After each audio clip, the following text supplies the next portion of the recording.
विद्या अध्ययन के लिए भेजते हैं। गुरु ग्रह गई पढ़न रघुराई, अल्पकाल विद्या सब पाई।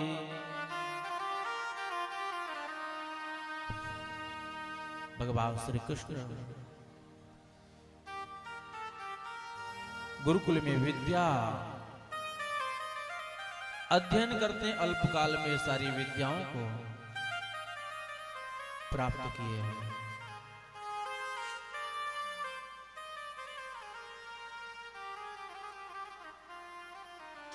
आइए थोड़ा कुछ समय पूज्य त्यागी जी हम सबके बीच में बैठे हुए हैं, विराजमान है, तो आपका आशीर्वाद ले लें, फिर भगवान के विवाह की कथा को कहेंगे। बस 15 मिनट में भगवान श्री कृष्ण का विवाह होगा। आप लोग थोड़ा धैर्य रखिए। माइक आपको दिया जाए।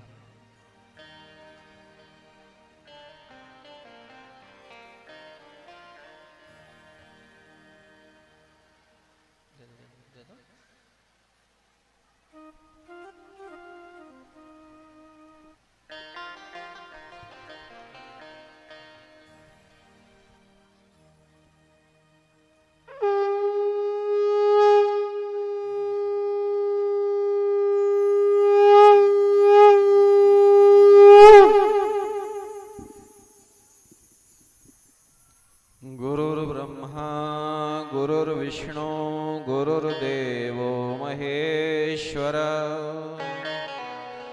गुरुर्साक्षात् परब्रह्म तस्मै श्री गुरुवे नमः।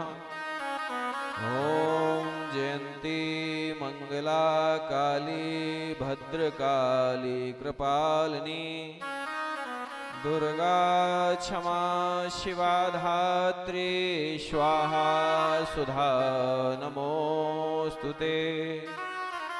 बोलिए गुरुदेव भगवान की जय।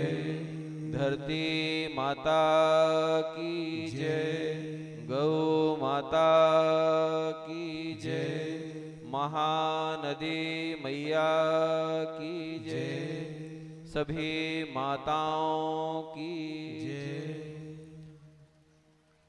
आज मध्य प्रदेश की इस पावन धरा कटनी जिले के रोहनिया कुड़िया घाट में एक बड़ा ही दिव्य वातावरण निर्मित हुआ है, जिसका निमित्त परमात्मा ने हमारे महाराज जी को बनाया।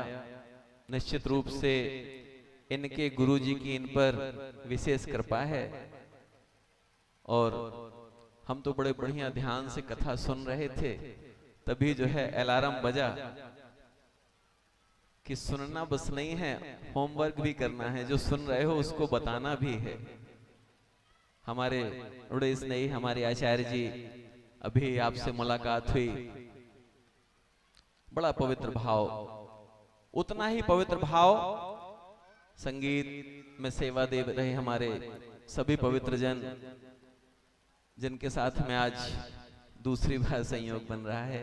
रीठी के बाद ये अचानक दिव्य संयोग है। महाराज जी ने उस दिन कहा था कि आपको रोहनिया आना है, और महाराज जी विलायत कला आने वाले थे, लेकिन फिर से महाराज जी ने बुला लिया।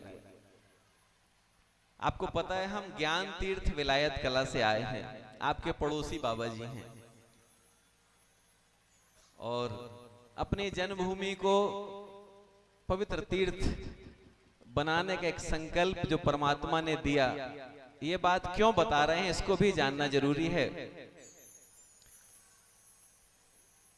प्रकाश चारों तरफ फैल चुका है।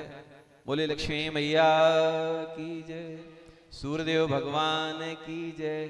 सूर्यदेव भगवान की जय इसलिए क्योंकि बिना बिजली के बिल के वो निरंतर जो है ऊर्जा दे रहे हैं। इसके लिए तो आपको धन खर्च करना पड़ता है।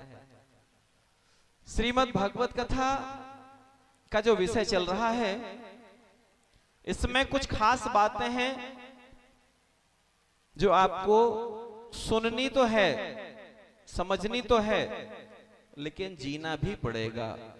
मन वचन कर्म से एक होकर के जब हम कथा को सुनते हैं, समझते हैं, और समझने का मतलब ये है कि जब हम उसको जीने लग जाते हैं, जब हम जीने लग जाएं तब समझना चाहिए कि हमने कथा को समझ लिया।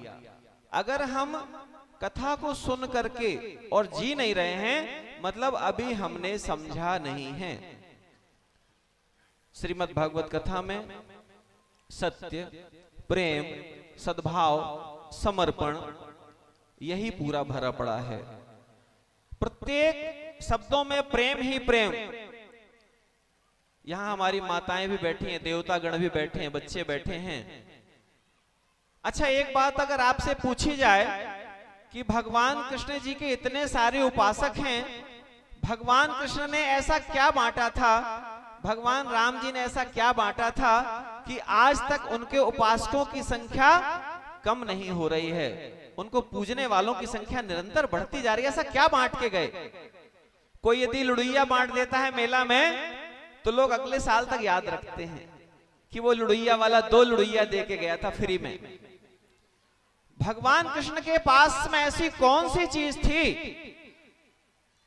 जो वो बांट कर गए, और बांटने के बाद में वो निरंतर बढ़ती ही जा रही है, बढ़ती ही जा रही है। आने वाली पीढ़ियों के लिए भी उतनी ही सुरक्षित है। जितनी मुझे मिली उतनी कल वालों को भी मिलेगी, उतनी आने वाली हजारों, लाखों, करोड़ों पीढ़ियों को भी मिलेगी। वो क्या है? वो है प्रेम, प्रेम और प्रेम। और कौन सा प्रेम? निस्वार्थ प्रेम, निष्कपट प्रेम, जिसमें कुछ भी पाने की चाह ना हो, सदा परमार्थ की राह। ऐसे प्रेम के लिए हमारे भगवान कृष्ण को पूजा जाता है, और पूजा जाता है तो उनसे प्रेम का ही भाव सबके अंदर ओतप्रोत होना चाहिए। अगर भगवान कृष्ण से हमने सब चीज हो सकता ना ले सकें, हमको लगेगा भगवान कृष्ण जी की बुद्धि तो बड़ी तेज है, हम बुद्धि नहीं ले सकते। भगवान कृष्ण में बड़ा बल है, हो सकता है हम बल भी ना ले सकें। जब उन्होंने अर्जुन को गीता का ज्ञान दिया, उस समय उनका दिव्य स्वरूप, हो सकता है हम उस दिव्य स्वरूप को ना देख सकें, लेकिन जो कर सकते हैं, क्या कर सकते हैं? निरंतर प्रेम, प्रेम, प्रेम सबसे। जिसने सदा निस्वार्थ भाव से प्रेम किया है। अभी हम वो एक दिन महाराज जी का वीडियो देख रहे थे, अचानक रीठी वाला अचानक नजर पड़ी, तो उसमें एक बड़ी अच्छी लाइन जो थी, जो हमको अच्छी लगती है, कि महाराज जी का वो भजन चल रहा था, प्रेम जब अनंत हो गया। सबको पता है, सब लोगों ने सुना है ना? प्रेम जब अनंत हो गया तो रोम रोम संत हो गया। और हम तो हमेशा कहते हैं, सिर्फ ऐसा मत समझ लेना कि विलायत कला से जो त्यागी जी आए हैं वही बस संत हैं। आप सब भी संत हैं, आप सब के अंदर वो गुण विराजमान हैं। कोई वेश से, कोई केस से, इन सब से हो, लेकिन ये ध्यान रखना कि केस भी हो, वेश भी हो, लेकिन द्वेष तो बिल्कुल ना हो। क्योंकि अगर द्वेष होगा, छल कपट होगा, पाखंड होगा, प्रपंच होगा, तो आप वो प्राप्त नहीं कर पाएंगे भक्ति। क्योंकि भक्ति, ज्ञान, वैराग्य, श्रीमद् भागवत कथा जो चल रही है यहाँ पर, इसमें आपकी रोहनिया जैसी पवित्र धारा, जहां पर हमेशा कुछ ना कुछ पवित्र कार्य महाराज जी होते आए हैं, आपको जानकारी होगी ही। यहाँ के लोग बड़े भक्ति भाव वाले हैं।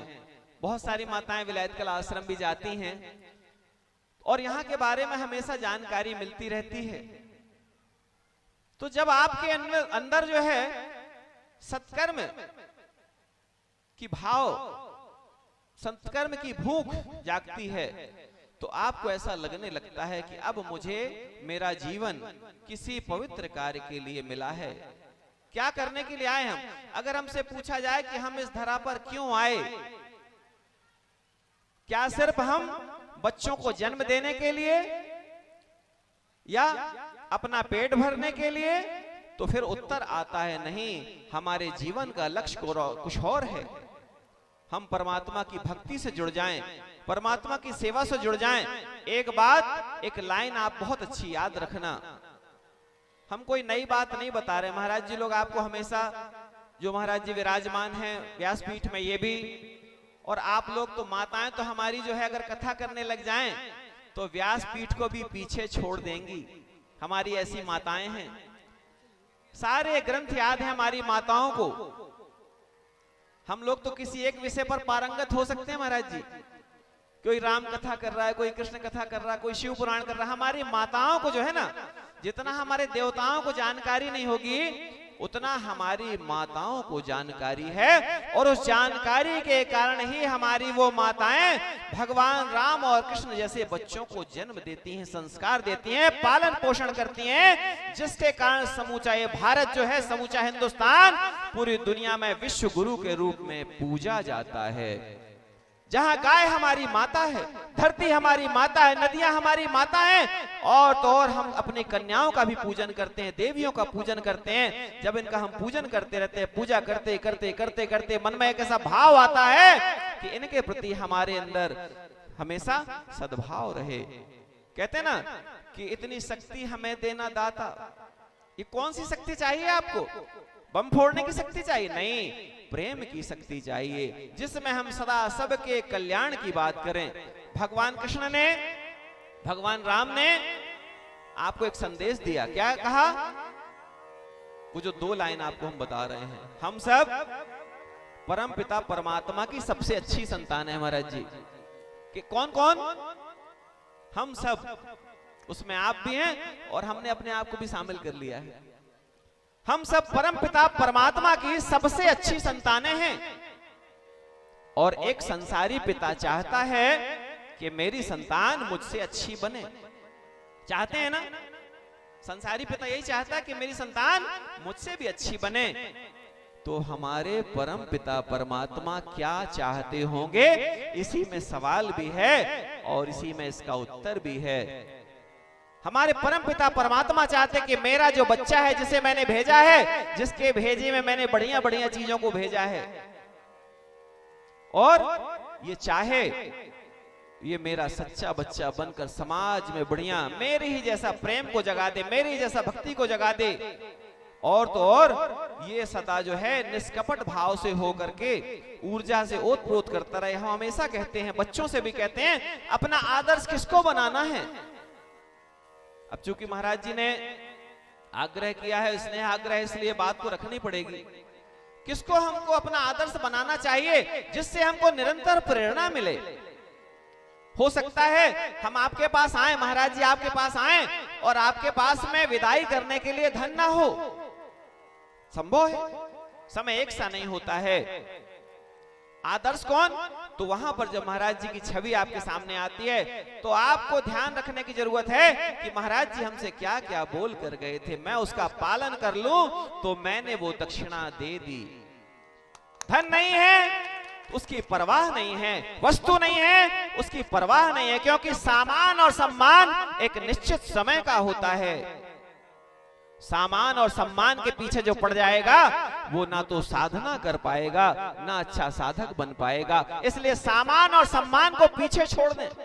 कल हम आपको बताएं, ओबरा में थे, संघ का शताब्दी वर्ष का कार्यक्रम था। कल बड़ी इच्छा थी कि वहां से लौटेंगे तो आप लोगों के दर्शन करेंगे, माताओं के दर्शन करेंगे, और हम ऐसा मन में भाव आया कि हम चुपचाप जाकर पीछे बैठ जाएंगे बिना किसी को बताए।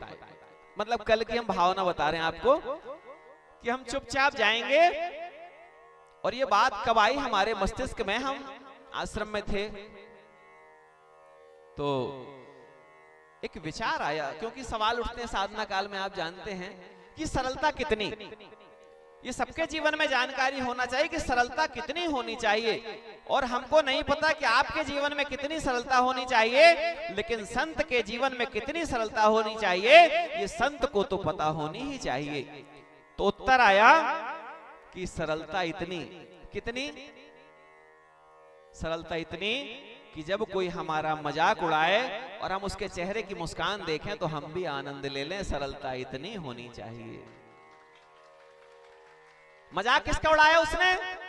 हमारा। लेकिन आनंदित कौन है? वो। तो उसके आनंद में हम क्यों ना आनंदित हो जाएं? तो अब लगा सरलता इतनी होनी चाहिए। और दूसरा जिसको नीचे और पीछे बैठने में संकोच ना लगे, जिसको नीचे और पीछे बैठने में शर्म ना लगे, वो व्यक्ति ऊंचा उठ जाता है, ऊपर हो जाता है। कभी भी हम लोग ये ना सोचें कि मुझे स्थान नहीं मिला। आपको पता है ना, हनुमान जी आपके साथ में कथा में विराजमान रहते हैं। राम कथा होती तो बोलते हनुमान जी बिना बुलाए आ जाते हैं। क्यों आ जाते हैं पता है? उनका कोई स्थान न लेने पाए, सबसे पहले आते हैं और सबसे बाद में जाते हैं। लेकिन आप लोग मिल नहीं पाते हैं। क्यों? क्या कारण है कि हम उनसे मिल नहीं पा रहे? आज कथाओं के माध्यम से बड़ी प्रेरणा जा रही है समाज में, जगह जगह, लेकिन फिर भी अभी भी और बहुत सारी प्रेरणा की आवश्यकता है। क्यों? क्योंकि जब तक कथा हृदय से हृदय तक नहीं जाएगी महाराज जी, आज बड़ा दुख होता है कि लोग कथाओं के लिए बड़े बड़े ठेके लेते हैं। ये बात पता नहीं मुझे यहाँ करनी चाहिए नहीं करनी चाहिए, फिर भी धृष्टता समझ लीजिए, छोटा सा बच्चा समझ लीजिए आपका। अब हम तो आपके बच्चे ही हैं। माँ का बच्चा कितना भी बड़ा हो जाए बच्चा ही रहता है। आज चूंकि हमारे आचार्य जी भी यहाँ बैठे हैं, आप भी कथा करते हैं, और भी हमारे आचार्य जन हैं, और बहुत सारे लोग बैठे हैं यहाँ। प्रत्यक्ष अप्रत्यक्ष रूप से जिस दिन कथा व्यवसाय बन जाएगी, उस दिन कथा से निकलने वाला जो रस है वो आपको भिगा नहीं सकता है। कथा व्यवसाय नहीं बननी चाहिए। कथा तो हृदय तक पहुंचने के लिए है, ये मनोरंजन का कारण नहीं है। ये तो आंखों के अंजन के लिए है। आंखों का अंजन लगाना हो, आप लोग गाड़ी जब खरीदते हैं नई तो सर्विस सेंटर जाते हैं। सर्विस सेंटर में क्या होता है? वो जो मैकेनिक होता है, मैकेनिक आपकी गाड़ी को थोड़ा धो देता है, थोड़ा ग्रीस कर देता है, और इसके बाद में कहता है कि अब आपकी गाड़ी बढ़िया हो गई, सर्विसिंग कर दी। आध्यात्म भी एक सर्विस सेंटर है। आप लोग यहाँ आए हैं ना, ये हम लोग अपना रथ लेके आए हैं, ये हमारा रथ है, शरीर हमारा रथ है ना। हम लोग अपना रथ लेकर आए हैं सर्विसिंग कराने के लिए, और इसकी सर्विसिंग होना बहुत जरूरी है। इसमें तेल फुलेल साबुन ये तो नहीं लगेगा।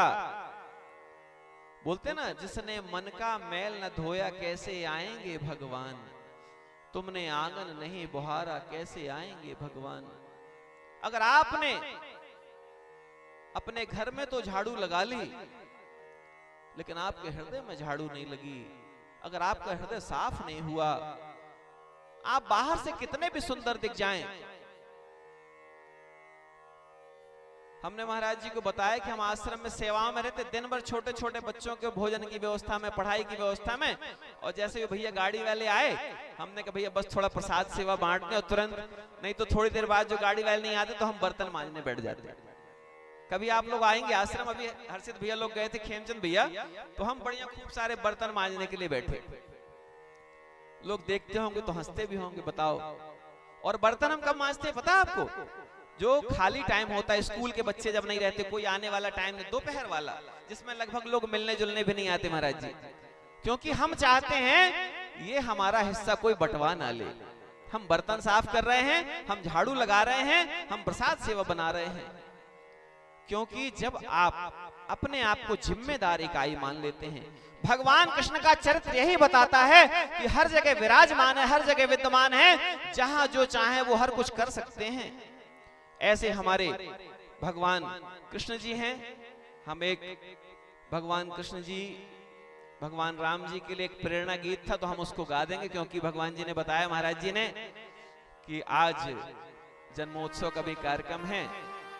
तो अब चूंकि क्या है, माइक ले लेते हैं तो माइक का कर्ज उतारना पड़ता है, इसलिए नहीं तो हमारी बोलने की महाराज जी बिल्कुल इच्छा नहीं होती है।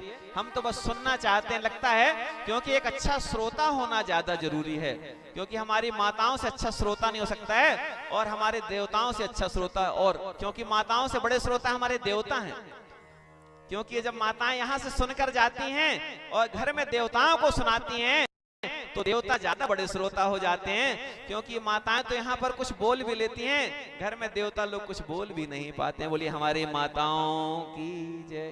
तो एक बहुत अच्छा गीत ईश्वर प्रेरणा से हमको लिखने का सौभाग्य मिला, उसमें जो हमारी यात्रा है मानव से देवता की यात्रा।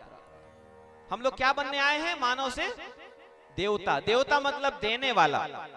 देवता का मतलब सिर्फ मुकुट लगाने वाला नहीं कि जिसने मुकुट लगाया वो बस देवता। देवता मतलब देने वाला। वो ज्ञान भी देने वाला हो सकता है, वो भक्ति भी देने वाला हो सकता है, वो गुरु मंत्र देने वाला हो सकता है, बहुत सारी चीजों को देने वाला हो सकता है। और छीनने वाला राक्षस। देने वाला देवता और छीनने वाला राक्षस। तो वो जो गीत के बोल हैं भगवान जी, आओ रचें इतिहास नया, सब देव तुल्य इंसान बने। क्योंकि हमने लिखा जरूर है लेकिन हमसे लिखना पढ़ना आता नहीं है। उसने प्रेरणा दी और हमने लिख दिया, इसलिए हमको याद भी नहीं है। इसलिए हम आप लोगों ने नकल मारी होगी, आज हम भी नकल मारेंगे सबके सामने। बोले सियावर रामचंद्र भगवान की जय।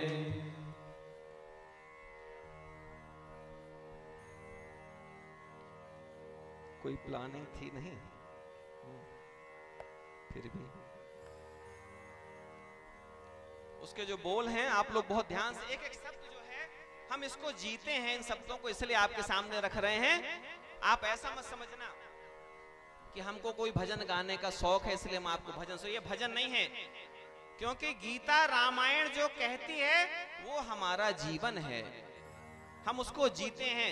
सिर्फ पढ़ने के लिए नहीं है, सिर्फ गाने के लिए नहीं है। क्योंकि जब तक हम इसको जीवन में जीने नहीं लगेंगे।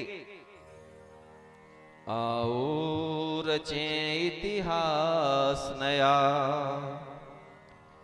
आओ रचें इतिहास नया, सब देव तुल्य इंसान बने।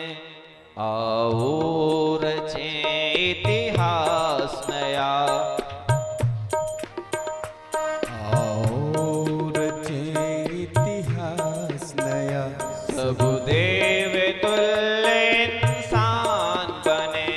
आओ रचें इतिहास नया, सब देव तुल्य इंसान बने। राम बने घनश्याम बने, श्री राम बने घनश्याम बने। राम बने घनश्याम बने, श्री राम बने घनश्याम बने। जो सदा सदा ही वंचित हैं, सदा सदा ही राम बने घनश्याम बने। राम बने घनश्याम बने, श्री राम बने घनश्याम बने। जो सदा सदा ही वंचित हैं, सदा सदा ही वंचित हैं। हम उनके लिए वरदान बने। अब उनके लिए वरदान बने। आओ रचें इतिहास नया, आओ रचें इतिहास नया, सब देव तुल्य इंसान बने। सब देव तुल्य इंसान बने। जो टूट गया और बिखर गया, जो टूट गया और बिखर गया, हम उसका भी अभिमान बने। हम उसका भी अभिमान बने। हर जीव पे हमें उपकार करें, और जीव पे हम उपकार करें। तब ही तो जीवन सफल बने। तब ही तो जीवन सफल बने। आओ रचें इतिहास नया, आओ रचें इतिहास नया, सब देव तुल्य इंसान बने। सब देव तुल्य इंसान बने। भूले भटके हर राही का, भूले भटके हर राही का, भूले भटके हर राही का, भूले भटके हर राही का। आओ हम ही कल्याण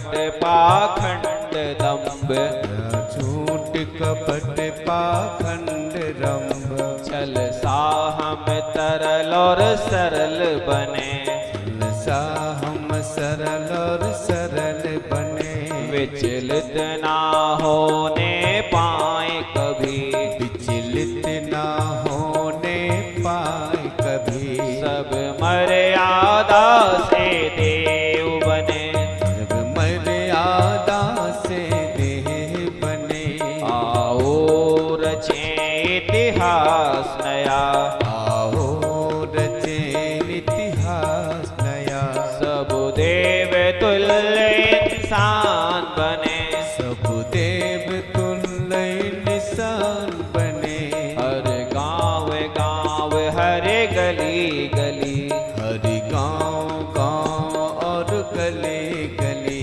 हर गांव गांव और गली गली, हर गांव गांव और गली गली, बस प्रेम की हम रसधार बने, बस प्रेम की बस रसधार बने, कर्मों से हो पहचान मेरी, कर्मों से हो पहचान मेरी, सब मिलजुल सच्चा राष्ट्र गढ़े, सब मिलजुल सच्चा कार्य करें, आओ रचे इतिहास नया, आओ रचे इतिहास नया, सब देव तुल्य इंसान बने, सब देव तुल्य इंसान बने, आओ रचे इतिहास नया, आओ रचे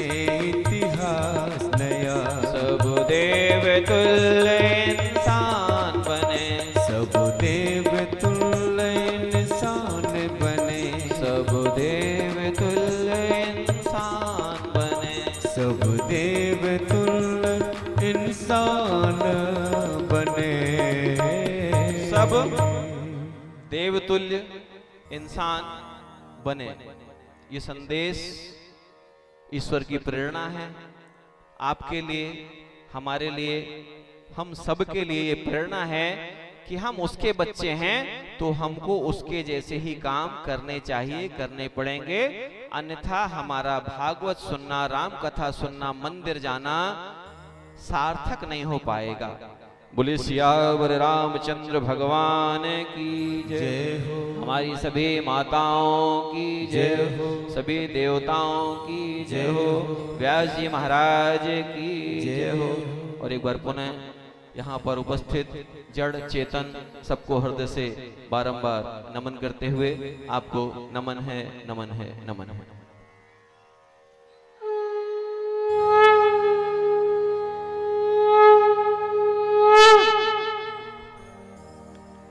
बोलिए संत भगवान की जय। हम सबको पूज्य त्यागी जी महाराज जी का बहुत बहुत आशीर्वाद प्राप्त हुआ।